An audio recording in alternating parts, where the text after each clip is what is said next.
OMR sheet कैसे check होता है, ओएमआर शीट को कैसे चेक किया जाता है, ओएमआर शीट को चेक करने की प्रक्रिया में, प्रोसेस में किन 3 गलतियों की वजह से ये ओएमआर शीट रिजेक्ट हो जाता है, किन 3 गलतियों की वजह से मशीन ओएमआर शीट को एक्सेप्ट नहीं कर पाती, इसका नंबर छात्रों को नहीं मिल पाता, ये सारी बातें हम लाइव देखने वाले हैं इस वीडियो में। और सबसे महत्वपूर्ण चीज़ जो हम जानेंगे कि अगर किसी स्टूडेंट के ओएमआर शीट में ये 3 तरह की गलतियाँ पाई जाती हैं तो उसका उपाय क्या अपनाया जाता है, ऐसे छात्रों को ओएमआर शीट का नंबर देने के लिए किस तरह के तरीके अपनाए जाते हैं, ये भी मैं आपको बताने वाला हूं। देखिए आजकल बहुत सारे एग्जाम्स में, चाहे वो किसी राज्य की बोर्ड परीक्षा हो या कोई कंपटीशन एग्जाम हो, ओएमआर शीट का प्रयोग काफ़ी ज़्यादा बढ़ गया है। इस ओएमआर शीट का प्रयोग ज़्यादा करने के पीछे भी वजह यह है कि इसकी मदद से छात्रों का प्राप्तांक, यानी उन्होंने कितना नंबर प्राप्त किया, कितने मार्क्स उनके आए, यह चेक करना, रिजल्ट बनाना बड़ा आसान भी हो जाता है और बहुत तेज भी हो जाता है, यानी बहुत जल्द रिजल्ट बनाने में आसानी हो जाती है। लेकिन एग्जाम के दौरान बहुत सारे छात्र अपने ओएमआर शीट में कई तरह की गलतियां भी करते हैं, तो कहीं ना कहीं एग्जाम के बाद छात्रों के मन में ये भी डर बना रहता है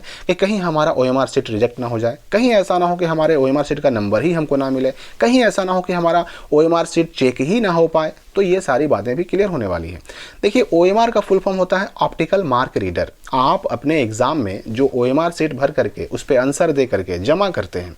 उस ओएमआर शीट को एक मशीन के द्वारा चेक किया जाता है और उस मशीन का नाम है ओएमआर, और आप जो सीट यानी जो पेपर यूज करते हैं उसका नाम है ओएमआर सीट। तो जैसा कि आप अपने स्क्रीन पर लाइव देख रहे हैं, यह ऑप्टिकल मार्क रीडर नाम की मशीन ये जुड़ी होती है एक कंप्यूटर से या फिर एक लैपटॉप से, और इसमें एक तरफ के ट्रे में ढेर सारे ओएमआर सीट चेक करने के लिए रखे जाते हैं। यह मशीन एक एक करके ओएमआर सीट को खींचती है। उस ओएमआर सीट में जो निशान लगाए गए हैं, यानी जो आपने अपने एग्जाम के दौरान आंसर देने के लिए अपने सर्किल को आपने गोल किया, गोलकों को आपने गोल किया, उन निशानों को यह मशीन पढ़ती है और जितने सही जवाब होते हैं उसका जितना नंबर आपको मिलना चाहिए, ऑटोमेटिक ये मशीन अपने जुड़े हुए कंप्यूटर में वह सब कुछ आपके नाम के साथ एंट्री करते चला जाता है। आप देख सकते हैं कि यह मशीन कितना फास्ट एक तरफ के ट्रे से एक एक ओएमआर सीट को फटाफट खींचती चली जा रही है और ये चेक हो करके दूसरे तरफ के ट्रे में जमा होता चला जा रहा है। और जितना फास्ट यह मशीन इस ओएमआर सीट को खींच रही है, चेक कर रही है,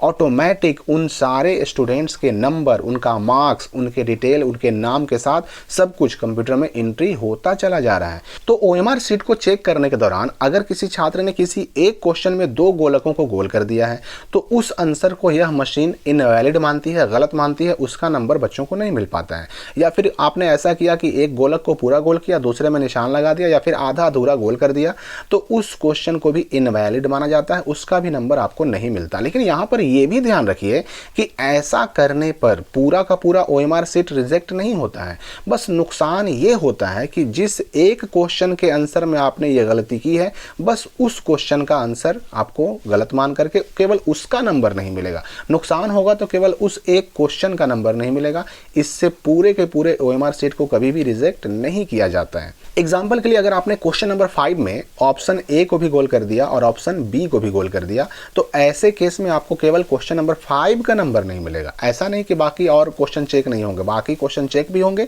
जितना सही होगा उतना नंबर मिलेगा भी। अब वो पहली गलती जिसकी वजह से ओएमआर सीट या तो रिजेक्ट होता है या फिर चेक नहीं हो पाता है। देखिए इस ओएमआर सीट को कोई आदमी चेक नहीं करता बल्कि एक मशीन चेक करती है। इसलिए इस ओएमआर सीट के इंस्ट्रक्शन में यह क्लियर लिखा रहता है कि भाई इस ओएमआर सीट को ना तो मोड़ना है, ना इस पर कोई निशान लगाना है, ना ही इसे गंदा करना है, क्योंकि ऐसा करने पर मशीन ओएमआर सीट को रिजेक्ट कर देती है और उसे चेक कर पाना मुश्किल हो जाता है। दूसरी गलती, ओएमआर सीट में नाखून लगाना, ब्लेड लगाना, वाइटनर लगाना, इरेजर लगाना, ये सब बिल्कुल मना होता है। अगर कोई स्टूडेंट अपने ओएमआर सीट में वाइटनर, ब्लेड, इरेजर, नाखून का इस्तेमाल करता है तो उस कंडीशन में भी ओएमआर सीट को मशीन चेक नहीं कर पाती। ऐसी स्थिति में छात्र का, स्टूडेंट का ओएमआर सीट चेक नहीं हो पाता और उसे ओएमआर सीट में जो नंबर मिलना चाहिए वो नंबर उसे नहीं मिल पाता है। और तीसरी गलती, ओएमआर सीट में roll number, question number, series या फिर सेट कोड या फिर क्वेश्चन पेपर मार्का या फिर अन्य कोई और डिटेल जो आपको भरना जरूरी है वो ना भरना।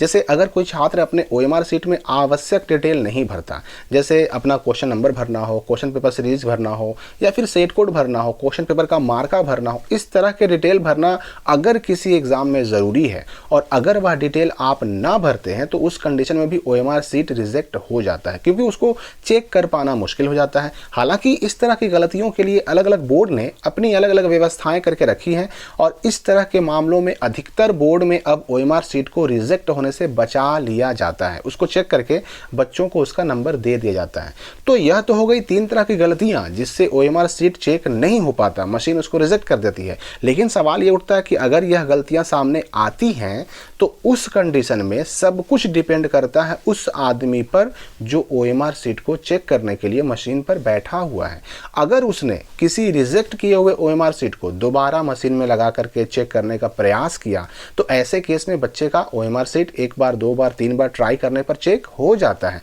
या फिर ऐसा भी होता है कि किसी किसी केस में बच्चों के OMR सीट को मैन्युअली भी चेक कर लिया जाता है, लेकिन मैन्युअली चेक करने वाला मामला बहुत कम होता है। हाँ, ये डिपेंड करता है उस आदमी पर कि वह आपके OMR सीट को 1 बार 2 बार 3 बार 4 बार डाल करके ट्राई करे कि ये मशीन OMR सीट को एक्सेप्ट कर ले, उसको चेक कर ले। तो कुछ बोर्ड एग्जाम में इस तरह की व्यवस्थाएं भी अपनाई जाती हैं कि अगर किसी बच्चे ने सेट कोड ना लिखा या फिर प्रश्न पत्र मार्का ना लिखा, सीरीज ना लिखा, रोल नंबर ना लिखा या फिर अपने क्वेश्चन नंबर ना लिखा, तो ऐसे बच्चों के लिए अलग से एक ऑप्शनल व्यवस्था करके रखी जाती है जहां से उसका डिटेल ले लिया जाए और उसका OMR सीट चेक करके उसका नंबर दे दिया जाए। तो याद रखिए कि कई तरह की व्यवस्थाएं अब ऐसी अपनाई जाती हैं जिनसे छात्रों का OMR सीट रिजेक्ट होने से बचा लिया जाता है। तो आपके एग्जाम के रिजल्ट्स के लिए शुभकामनाओं के साथ विदा लेते हैं और मिलते हैं अगली वीडियो में।